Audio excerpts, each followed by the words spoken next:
অন্যতম সদস্য নেতা ময়মনসিংহ বিভাগীয় দায়িত্বশীল জনাব মোহাম্মদ সোলাইমান কবিরকে আলোচনা রাখার জন্য বিশেষভাবে আহ্বান করছি।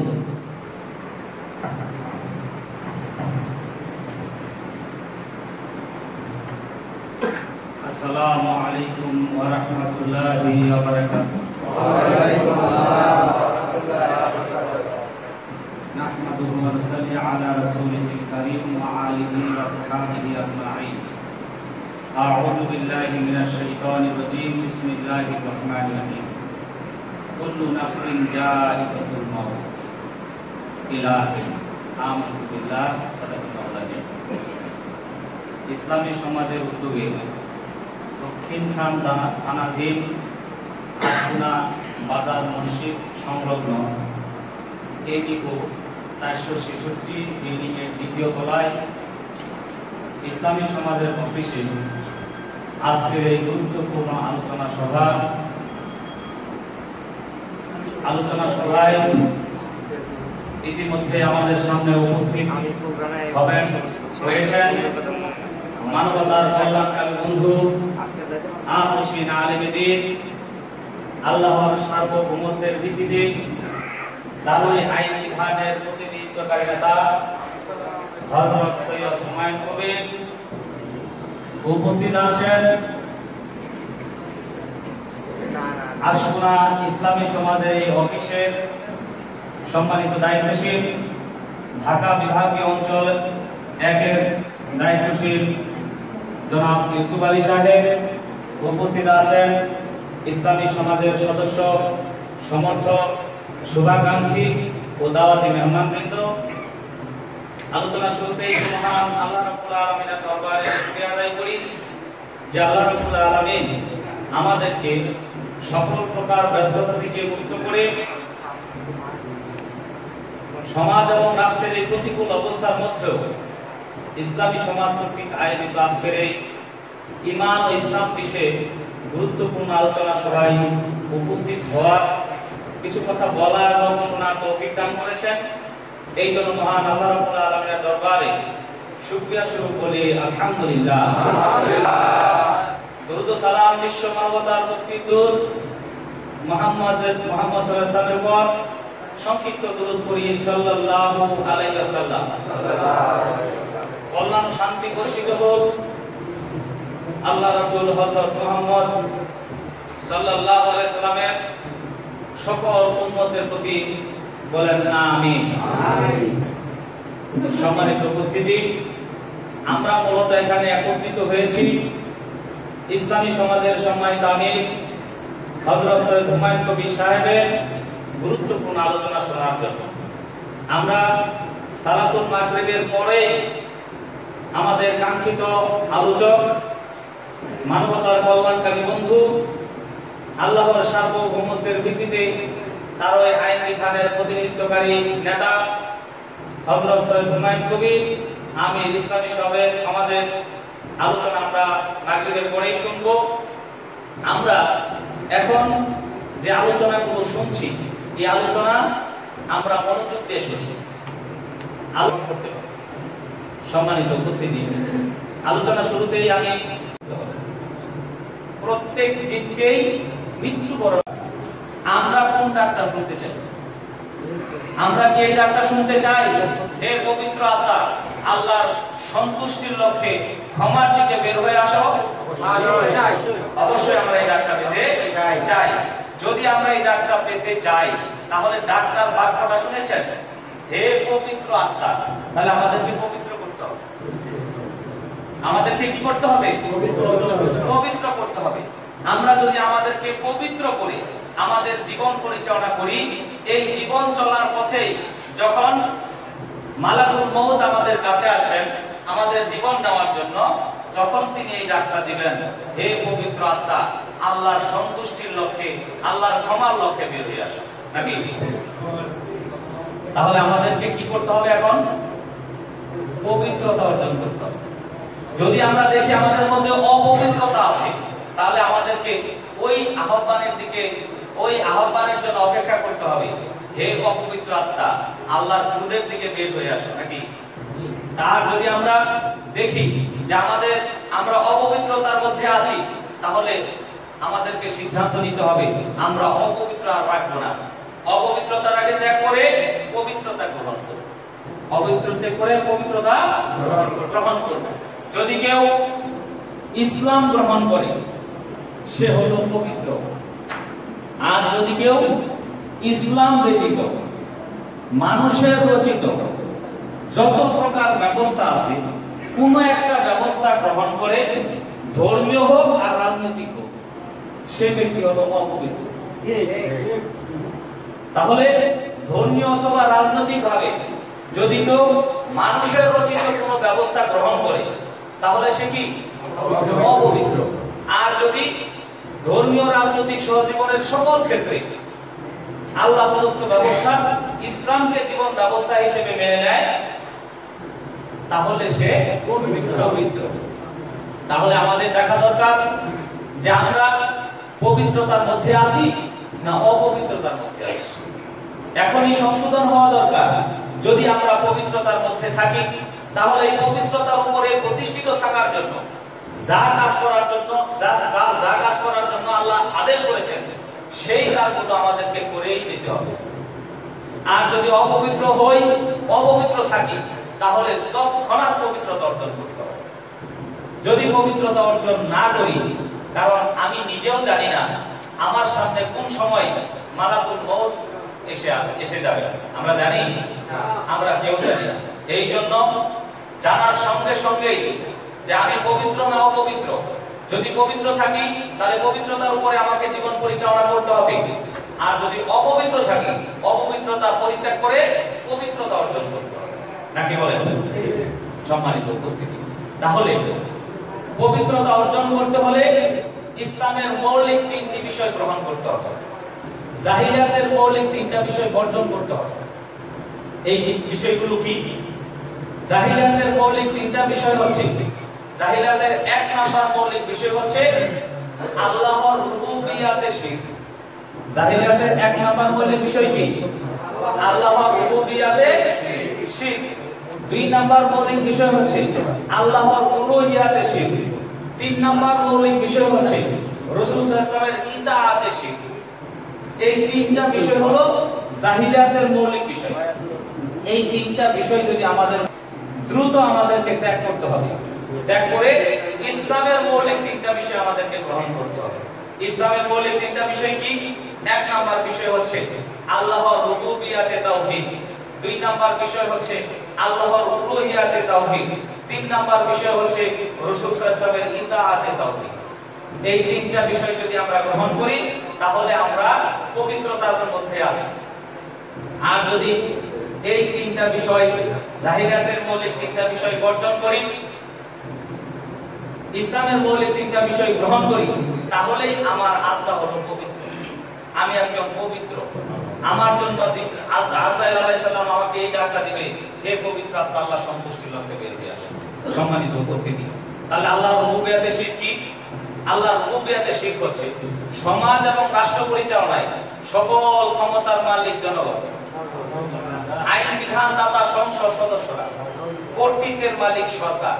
তাহলে সকল ক্ষমতার মালিক মানুষ, আইন বিধান সংসদের কর্তৃত্ব সরকারের যদি আমরা মেনে নেই, তাহলে কি রুবুবিয়াতে তাওহীদ হইল না রুবুবিয়াতে শিরক হইল? এটা হলো রুবুবিয়াতে শিরক। উলুহিয়াতে শিরক কি? সমাজ এবং রাষ্ট্র পরিচালনায় মানব রচিত ব্যবস্থার আনুগত্য স্বীকার করে নেওয়াই হচ্ছে আল্লাহর উলুহিয়াতে শিরক। আল্লাহ রাসূল সাল্লাল্লাহু আলাইহি ওয়াসাল্লামের ইতাআতে শিরক কি? মানব রচিত ব্যবস্থার ভিত্তিতে গঠিত এবং পরিচালিত নেতা, নেত্রী বা সরকারের আনুগত্য স্বীকার করে নিলে রাসূল সাল্লাল্লাহু আলাইহি ওয়াসাল্লামের ইতাআতে শিরক হয়। তাহলে জাহিলিয়াতের মৌলিক তিনটা বিষয় জানলাম। এই জাহিলিয়াতের মৌলিক তিনটা বিষয় যদি আপনার মধ্যে থাকে, তাহলে আপনার অবস্থান কোথায়? পবিত্রতার মধ্যে না অপবিত্রতার মধ্যে? অপবিত্রতার মধ্যে।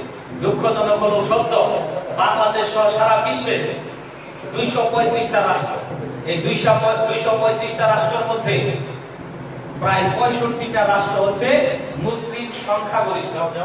এই মুসলিম সংখ্যাগরিষ্ঠ রাষ্ট্রগুলোতেও সমাজ এবং রাষ্ট্র পরিচালনার ক্ষেত্রে বলা হয় সকল ক্ষমতার মালিক গণতন্ত্র যেখানে চলে জনগণ, রাজতন্ত্র যেখানে চলে রাজা, সমাজতন্ত্র যেখানে চলে সমাজপতিরা। তাহলে সকল ক্ষমতার মালিক মানুষ। এই 65 রাষ্ট্র চলছে কি সকল ক্ষমতার মালিক মানুষ। আইন বিধান চলে মানব রচিত, আর কর্তৃত্ব চলে সরকারের। তাহলে আইন বিধান চলে সংসদ সদস্যদের অথবা রাজা অথবা সমাজপতিদের। তাহলে সার্বভৌমত্ব, আইন বিধান, কর্তৃত্ব সারা বিশ্বের 65 মুসলিম রাষ্ট্রেও চলছে কার? মানুষের। তাহলে কি তারা পবিত্রতাকে গ্রহণ করেছে? না, অপবিত্রতাকে গ্রহণ করেছে। এই অপবিত্রতা গ্রহণ করে তারা আবার নামাজও পড়ে, তারা আবার রোজাও রাখে, তারা আবার হজও করে, মসজিদও বানায়, মাদ্রাসাতেও সহযোগিতা করে কিনা? কিন্তু অপবিত্রতার মধ্যে থেকে যদি আমি নামাজ, রোজা, হজ, যাকাতের মতো ইসলামের সমস্ত আমল করি, আল্লাহ নিকট গ্রহণ হবে না। আল্লাহ কি বলছেন? লা ইয়াসরাকা লা ইয়াহবাতান্না আমালুকা ওয়ালা তাকুনান্না মিনাল ফাসিকিন। হে নবী, তুমিও যদি শিরক করো তাহলে তোমার সমস্ত নেক আমল বরবাদ করে দেওয়া হবে এবং তোমাকে ক্ষতিগ্রস্তের মধ্যে অন্তর্ভুক্ত করা হবে। তাহলে নামাজ কি আল্লাহর নিকট গ্রহণযোগ্য হবে না বরবাদ হবে? বরবাদ হবে। রোজা গ্রহণযোগ্য হবে না বরবাদ হবে? বরবাদ হবে। হজ গ্রহণযোগ্য হবে না বরবাদ হবে? বরবাদ হবে। কি করলে? শিরক করলে। কারণ শিরক যে করে তাকে আল্লাহ রাব্বুল আলামিন বলেন ইন্নামাল মুশরিকুনা নাজাসুন, নিশ্চয়ই মুশরিকরা হচ্ছে নাপাক। মুশরিককে যে শিরক করে, মুশরিককে যে শিরক করে, আর শিরককারী মুশরিক হচ্ছে নাপাক। আর এই নাপাক আমরা যদি থাকি তাহলে আমরা দুনিয়ার জীবনেও কল্যাণ পাবো না, আখিরাতের জীবনেও জাহান্নামের কঠিন শাস্তি থেকে মুক্তি পেয়ে জান্নাত যেতে পারবো না। সম্মানিত উপস্থিতি, আমাদের প্রিয় মাতৃভূমি বাংলাদেশে কি চলছে? আমাদের প্রিয় মাতৃভূমি বাংলাদেশে সমাজ এবং রাষ্ট্র পরিচালনার ক্ষেত্রে বলা হয় সকল ক্ষমতার মালিক জনগণ, আইন বিধানদাতা হলো সংসদ সদস্যরা, কর্তৃত্বের মালিক হলো সরকার। বলা হয় কিনা? আমাদের সমাজ রাষ্ট্র পরিচালনায় আল্লাহ প্রদত্ত ব্যবস্থাকে নেওয়া হয় নাই, যেখানে শতকরা 90 থেকে 95 জন মুসলিম। এই মুসলিম রাষ্ট্রেও সমাজ রাষ্ট্র পরিচালনায় আল্লাহ প্রদত্ত ব্যবস্থা ইসলামকে নেওয়া হয় নাই, নেওয়া হয়েছে মানব রচিত ব্যবস্থা, ইহুদি এবং খ্রিস্টানদের রচিত ব্যবস্থা, গণতন্ত্র। এই গণতান্ত্রিক ব্যবস্থার আনুগত্য স্বীকার করছে আমাদের সমাজের মানুষ। তাহলে আল্লাহর উলুহিয়াতে তাওহীদের মধ্যে আছে না শিরকের মধ্যে আছে?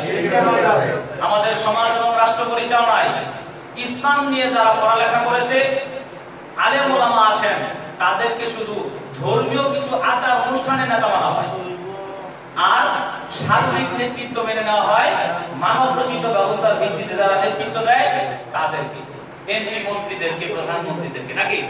তাহলে এমপি মন্ত্রী প্রধানমন্ত্রী আমাদের সমাজ রাষ্ট্র পরিচালনা করে, তারা কি আল্লাহ প্রদত্ত ব্যবস্থা দিয়ে করে? না। কি করে? তাদের নিজেদের মন মতো রচিত ব্যবস্থা দিয়ে সমাজ রাষ্ট্র পরিচালনা করে। তাহলে কি তারা আল্লাহ রাসূলকে অনুসরণ করে নেতৃত্ব দিচ্ছে? না।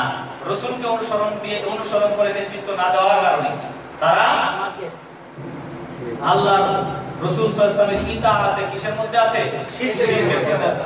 আমাদের সমাজের অধিকাংশ লোক ঘোষণা অঙ্গীকার করে মানব রচিত, মানুষের সার্বভৌমত্ব, আইন বিধান, কর্তৃত্ব, মানব রচিত ব্যবস্থা এবং মানবিক ব্যবস্থার ভিত্তিতে নেতাদের নেতৃত্বকে অস্বীকার অমান্য করে, ঘোষণা এবং অঙ্গীকার করে সাক্ষ্য দিয়ে আল্লাহ সার্বভৌমত্ব, আইন বিধান, কর্তৃত্ব, আল্লাহ প্রদত্ত ব্যবস্থা এবং রাসূলের আনুগত্য গ্রহণ করেছে?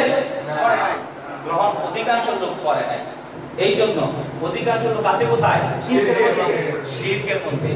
এই শিরকের মধ্যে থেকে যারা এই শিরকগুলো প্রতিষ্ঠিত করে রেখেছেন, তারা কি আল্লাহর অবমাননা করছেন না? তারা কি কোরআনের অবমাননা করছেন না? তারা কি রাসূলের অবমাননা করছেন না? তাহলে বাংলাদেশের এই মুসলিম সংখ্যাগরিষ্ঠ দেশেও সমাজ রাষ্ট্র পরিচালনার ক্ষেত্রে আল্লাহকে অবমাননা করা হচ্ছে, রাসূলকে অবমাননা করা হচ্ছে এবং কোরআনকে অবমাননা করা হচ্ছে। এর বিরুদ্ধে আমাদের কোনো আন্দোলন নাই, কোন ইসলামিক দলের বিরুদ্ধে কোনো আন্দোলন নাই। আমরা দেখতে পাই না। আমরা আন্দোলন দেখতে পাই কি কাদিয়ানীদেরকে কাফের ঘোষণা করতে হবে, এই নিয়ে আন্দোলন দেখি। আমরা আন্দোলন কি দেখি? ফ্রান্সে ম্যাক্রো রাসূলের ব্যঙ্গচিত্র প্রকাশ করেছে, রাসূলকে অবমাননা করেছে, এর বিরুদ্ধে আমাদের বলিষ্ঠ আন্দোলন হওয়া উচিত। কিন্তু আমাদের মাতৃভূমিতে এই যে আল্লাহকে অবমাননা করা হচ্ছে, রাসূলকে অবমাননা করা হচ্ছে, কোরআনকে অবমাননা করা হচ্ছে, এর বিরুদ্ধে তো আরো বেশি সোচ্চার আন্দোলন করে দেওয়া হচ্ছে। এত জোরে সহ্য করবেন না, কারণ ভাষা লাগে। সম্মানিত উপস্থিতি, তাহলে আমাদের সমাজে ইসলাম নিয়ে যারা কাজ করছে তারা ইসলাম নিয়ে আন্দোলনই বুঝছে না। ইসলামী সমাজ, ইসলামী সমাজের আমির, ইসলামী সমাজের নেতৃবৃন্দ, ইসলামী সমাজ ইসলাম প্রতিষ্ঠার কর্মসূচি মাঠে দিয়েছে। সকল প্রকার অবমাননার বিরুদ্ধে বলিষ্ঠ আন্দোলন গড়ে তোলার জন্য লোকদেরকে আহ্বান জানাচ্ছে এবং মাঠে সশরীরে কাজ করছে। সুতরাং আমরা যদি পবিত্রতা অর্জন করতে চাই তাহলে আমাদেরকে বলতে হবে, আমি মানুষের সার্বভৌম আইন বিধান কর্তৃত্ব মানি না, মানবই না। আমি সার্বভৌম আইন বিধান ও নিরঙ্কুশ কর্তৃত্ব মানব একমাত্র আল্লাহ। আমি মানব রচিত ব্যবস্থার আনুগত্য স্বীকার করি না, করবই না। আমি দাসত্ব আইনের আনুগত্য উপাসনা করি এবং করব একমাত্র আল্লাহ। আমি মানব রচিত ব্যবস্থার ভিত্তিতে যারা নেতৃত্ব দিচ্ছে এই সকল নেতাদেরকে আমার নেতা হিসেবে মানি না, মানবই না। আমি আমার জীবনের সকল ক্ষেত্রে শর্তহীন আনুগত্য অনুকরণ পাওয়ার অধিকারী নেতা হিসেবে মানব আল্লাহ রাসূল হযরত মুহাম্মদ সাল্লাল্লাহু আলাইহি ওয়াসাল্লাম। রাসূলকে মানার সাক্ষ্য এবং অঙ্গীকার আমাদেরকে করতে হবে। তাহলে আমরা যদি জাহিরাতের মৌলিক তিনটা বিষয় বুঝলাম, ইসলামের মৌলিক তিনটা বিষয় বুঝলাম, গ্রহণ করতে হয় কিভাবে, বাদ দিতে হয় কিভাবে, এটাও বুঝলাম। বুঝার পরে আমাদের দায়িত্ব হচ্ছে জাহিরাতের মৌলিক তিনটা বিষয় বাদ দিয়ে ইসলামের মৌলিক তিনটা বিষয় গ্রহণ করে এই তিনটা বিষয়ের ভিত্তিতে যিনি আমির, সেই আমিরের আনুগত্যের বায়াত আমাদেরকে করতে হবে। অত্যন্ত পরিতাপের বিষয়, অত্যন্ত দুঃখজনক বিষয়, আমরা মুসলিম সংখ্যাগরিষ্ঠ দেশ, আমাদের 90 থেকে 95 জন আমরা মুসলিম। এই মুসলিমের সমাজে একজন আমিরের নেতৃত্বে আমাদের ঐক্যবদ্ধ থাকতে হবে, এই বিষয়টা, এই মেসেজটাই আমরা পাই না। কোনো আলোচনা সভায় এই মেসেজটা দেওয়া হয় না, কোনো ওয়াজ নসিহতে এই মেসেজটা দেওয়া হয় না। শুধু নামাজের কিছু কাঠামো নিয়ে আলোচনা করা হয়, রোজা নিয়ে আলোচনা করা হয়, ইসলামের কিছু ইবাদত বন্দেগী নিয়ে আলোচনা করা হয়। অথচ রাসূল সাল্লাল্লাহু আলাইহি ওয়াসাল্লাম বলেছেন, যে ব্যক্তি আমার আনুগত্য করলো সে আল্লাহর আনুগত্য করলো, যে ব্যক্তি আল্লাহর আনুগত্য করলো সে ব্যক্তি সফলতা অর্জন করবে, নাকি? আর যে ব্যক্তি আমিরের আনুগত্য করলো সে আমার আনুগত্য করলো, যে আমার আনুগত্য করলো সে আল্লাহর আনুগত্য করলো। তাহলে রাসূলের আনুগত্য আমিরের আনুগত্যের সঙ্গে জড়িত। রাসূলের আনুগত্য কার আনুগত্যের সঙ্গে জড়িত? তাহলে আমিরের আনুগত্যটা কত গুরুত্বপূর্ণ একটা বিষয়, কত গুরুত্বপূর্ণ একটা বিষয়। এই গুরুত্বপূর্ণ বিষয়টাকে একেবারে গুরুত্বহীন করে আমাদের সমাজে এই বিষয়টা প্রকাশই করা হয় না। একজন সহি আমিরের নেতৃত্বে আমাদেরকে ঐক্যবদ্ধ থাকতে হবে, ঐক্যবদ্ধ হইতে হবে, এই বিষয়টা নিয়ে আমাদের কোনো আলোচনাই নেই। এবং সহি আমির চিনার কোনো বিষয়কে আমাদের সামনে আলোচনা করা হয়। এই জন্য আমরা মুসলিমরা কি করছি? আমির না চিনার কারণে মানব রচিত ব্যবস্থার ভিত্তিতে যে নেতা, ওই নেতা। তাহলে এই তিনটা বিষয়ের বাস্তবতা কি? এই তিনটা বিষয়ের বাস্তবতা হচ্ছে আমির। এই তিনটা বিষয়ের বাস্তবতা কি? আমির। আলহামদুলিল্লাহ, আমরা অত্যন্ত সৌভাগ্যবান যে এই তিনটা বিষয়ের ভিত্তিতে যিনি নেতৃত্ব দিচ্ছেন, যিনি নেতৃত্ব দিয়ে আমাদেরকে এগিয়ে নিয়ে যাচ্ছেন, তিনি এখন আমাদের কাছেই আছেন। তাহলে ওনার আলোচনা আমরা অত্যন্ত মনোযোগ সহকারে শুনবো তো ইনশাআল্লাহ। অত্যন্ত মনোযোগ সহ আমাদেরকে ওনার আলোচনা শুনতে হবে, ওনার আলোচনা থেকে আমাদেরকে গাইডলাইন নিতে হবে। ওনার আলোচনার মাধ্যমে উনি যে কর্মসূচিগুলো দিবেন, ওই কর্মসূচি বাস্তবায়নের জন্য আমাদের সময় এবং অর্থ কুরবান করে চূড়ান্ত চেষ্টা করতে হবে। তাহলে আমি একজন মুজাহিদ হিসাবে আল্লাহর কাছে গ্রহণযোগ্য হব। কারণ রাসূলের আমিরের আনুগত্য মানে হচ্ছে আমির সমাজ এবং রাষ্ট্রে ইসলাম প্রতিষ্ঠার জন্য যে কর্মসূচি দিবেন, ওই কর্মসূচি বাস্তবায়নের জন্য নিজের সময় এবং অর্থ ব্যয় করে চূড়ান্ত চেষ্টা করার নামই হচ্ছে আমিরের আনুগত্য। তাহলে আমিরের পক্ষ থেকে কর্মসূচি দেওয়া হয়েছে। ঢাকা নতুন করে আমরা 5টা অফিস নিয়েছি। এই 5টা অফিসের মধ্যে এটাও একটা অফিস। এই আশুরা 466 এমিকো বিল্ডিং এর 2য় তলা আমাদের যে এই অফিসটা, এই অফিসটাই আমিরের কর্মসূচির অংশ। আমিরের মূল কর্মসূচি বাস্তবায়নের জন্য আমরা এই অফিসটা নিয়েছি। আর এই কর্মসূচিগুলো কি? লোকদেরকে দাওয়াত দিয়ে এনে আমরা এই মহাসত্যের দাওয়াত লোকদেরকে বোঝাবো। এই কর্মসূচি আজকে এখানে বাস্তবায়ন হচ্ছে কিনা? তাহলে এই যে এরকম করে আরো অনেক কর্মসূচি আমাদেরকে বাস্তবায়ন করতে হবে। প্রত্যেকটা মানুষের দ্বারে দ্বারে গিয়ে এই মহাসত্যের দাওয়াত আমাদেরকে উপস্থাপন করতে হবে। তাহলে এই মহাসত্যের দাওয়াত উপস্থাপন করার জন্য আমাদেরকে সময় দিতে হবে কিনা? এখানে যারা আছেন তাদেরকে আমি উদাত্ত আহ্বান জানাবো, ইসলামী সমাজ এই অফিস ভিত্তিক দাওয়াতি কাজ পরিচালনার জন্য ইসলামী সমাজের আমির কর্মসূচি দিয়েছে যে প্রতিদিন অফিস ভিত্তিক দাওয়াতি কাজ করার জন্য কয়েকটা টিম মাঠে নামবে। এই টিমের মধ্যে যে যতটুকু সময় দিতে পারবেন, সময় দিতে রাজি আছেন তো ইনশাআল্লাহ? সবাই আমরা সময় দিব। এরপরে কি আমাদের আরো 5টা অফিস আছে, নতুন করে 5টা অফিস নিছি, আগের আরেকটা অফিস আছে। যে অফিসের লোকজন কম আমাদের ওই অফিসে যাইতে হবে। আমাদের সঙ্গে যোগাযোগ করলে আমরা কি করতে পারবো? দিতে পারবো। আমি সব বিশেষ কিছু কর্মসূচি গ্রহণ করেন, ওই কর্মসূচিতেও আমাদেরকে কি করতে হবে? অংশগ্রহণ করতে হবে। এবং সারা দেশব্যাপী এই কর্মসূচি